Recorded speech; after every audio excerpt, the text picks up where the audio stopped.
ಎಲ್ರಿಗೂ ನಮಸ್ಕಾರ. Welcome to Sudha ಅಡುಗೆ. ಇವತ್ತಿನ ಅಡುಗೆನ ಸ್ಟಾರ್ಟ್ ಬನ್ನಿ. ಸ್ಟಾರ್ಟ್ ಮಾಡೋದಕ್ಕಿಂತ ಮುಂಚೆ ಯಾರೆಲ್ಲ ಸಬ್ಸ್ಕ್ರೈಬ್ ಮಾಡ್ಕೊಳ್ದಿರೋ ವೀಡಿಯೋನ ನೋಡ್ತಾ ಇದ್ದೀರಾ, ಸಬ್ಸ್ಕ್ರೈಬ್ ಮಾಡ್ಕೊಂಡು ವೀಡಿಯೋನ ನೋಡಿ ಅಂತ ಹೇಳ್ತಾ, ಇವತ್ತು ಪೆಪ್ಪರ್ ಡ್ರೈ ಮಾಡೋದು ಹೇಗೆ ಅಂತ ತಿಳ್ಕೊಳ್ಳೋಣ. ಒಂದು ಫ್ಯಾನ್ಗೆ ಎಣ್ಣೆ ಹಾಕ್ಕೊಳ್ಳೋಣ. ಒಂದು 4 ಸ್ಪೂನ್ ಆಗುವಷ್ಟು ಎಣ್ಣೆ ಹಾಕ್ಕೊಳ್ಳೋಣ.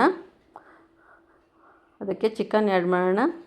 ಸ್ವಲ್ಪ ಅರಿಶಿನ, ಒಂದು ಸ್ವಲ್ಪ ಉಪ್ಪು ಆ್ಯಡ್ ಮಾಡಿ ಬರೀ ನೀರಿನ ಅಂಶ ಹೋಗೋವರೆಗೂ, ನೀರು ಬಿಟ್ಕೊಳ್ಳೋವರೆಗೂ ಚೆನ್ನಾಗಿ ಬೇಯಿಸ್ಬೇಕು. ಇದನ್ನು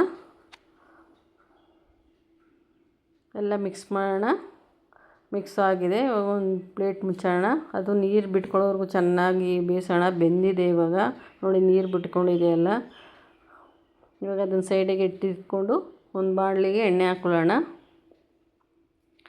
ಸಣ್ಣಗೆ ಹೆಚ್ಚಿಟ್ಕೊಂಡಿರೋಂಥ ಬೆಳ್ಳುಳ್ಳಿ ಚೆನ್ನಾಗಿ ಫ್ರೈ ಮಾಡೋಣ. ಬೆಳ್ಳುಳ್ಳಿನ ಫ್ರೈ ಆಗಿದೆ. ಇವಾಗ ಸ್ವಲ್ಪ ಶುಂಠಿ ಆ್ಯಡ್ ಮಾಡೋಣ. ಸಣ್ಣಗೆ ಹೆಚ್ಚಿಟ್ಕೊಂಡಿರೋಂಥ ಶುಂಠಿನೂ ಕೂಡ ಚೆನ್ನಾಗಿ ಫ್ರೈ ಮಾಡೋಣ. ಫ್ರೈ ಆಗಿದೆ. ಒಂದು 4ರಿಂದ 5 ಹಸಿಮೆಣ್ಸಿಕಾಯಿ, ನಿಮಗೆ ಖಾರಕ್ಕೆ ಎಷ್ಟು ಬೇಕೋ ಅಷ್ಟು ಹಸಿಮೆಣ್ಸಿಕಾಯಿನ ಆ್ಯಡ್ ಮಾಡಿ.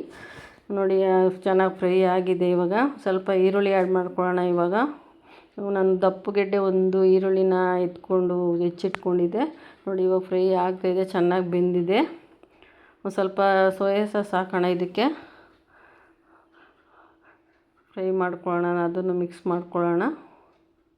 ಮಿಕ್ಸ್ ಆಗಿದೆ. ಇವಾಗ ನಾವು ಬೇಯಿಸಿಟ್ಕೊಂಡಿರೋಂಥ ಚಿಕನ್ನ ಇದಕ್ಕೆ ಆ್ಯಡ್ ಮಾಡೋಣ. ಇದು ಪೆಪ್ಪರ್ ಡ್ರೈ ಆಗಿರೋದ್ರಿಂದ ಅದು ಫುಲ್ಲೆಲ್ಲ ಡ್ರೈ ಆಗಬೇಕು. ಎಲ್ಲ ಮಿಕ್ಸ್ ಮಾಡ್ಕೊಳ್ಳೋಣ. ಇದಕ್ಕೆ ಸ್ವಲ್ಪ ಪೆಪ್ಪರ್ ಪೌಡ್ರನ್ನ ಆ್ಯಡ್ ಮಾಡೋಣ. ನೋಡಿ ಎಲ್ಲ ಇವಾಗ ಮಿಕ್ಸ್ ಆಗಿದೆ. ಚೆನ್ನಾಗಿ ಎಣ್ಣೆ ಬಿಟ್ಕೊಳ್ಳೋವರೆಗೂ ಚೆನ್ನಾಗಿ ಬೇಯಬೇಕು. ಸ್ವಲ್ಪ ಕೊತ್ತಂಬರಿ ಸೊಪ್ಪು ಆ್ಯಡ್ ಮಾಡೋಣ. ಚೆನ್ನಾಗಿ ಮಿಕ್ಸ್ ಮಾಡ್ಕೊಳ್ಳೋಣ. ನೋಡಿ ಮನೇಲೇ ಮಾಡ್ಕೊಂಡು ತಿನ್ನಿ. ಈ ಥರ ಎಲ್ಲ ಆರೋಗ್ಯಕ್ಕೆ ತುಂಬಾ ಒಳ್ಳೆಯದು. ಎಲ್ಲರೂ ತುಂಬ ಇಷ್ಟಪಟ್ಟು ತಿಂತಾರೆ. ಈ ಥರ ಒಂದು ರೆಮಿಡಿನ ನೀವು ಮನೇಲಿ ಟ್ರೈ ಮಾಡಿ ನೋಡಿ, ನೀವೇ ತುಂಬಾ ಇಷ್ಟಪಡ್ತೀರಾ. ನೋಡಿ ಇವಾಗ ರೆಡಿಯಾಗಿದೆ. ಒಂದು ಪ್ಲೇಟಿಗೆ ಸರ್ವ್ ಮಾಡ್ಕೊಳ್ಳೋಣ.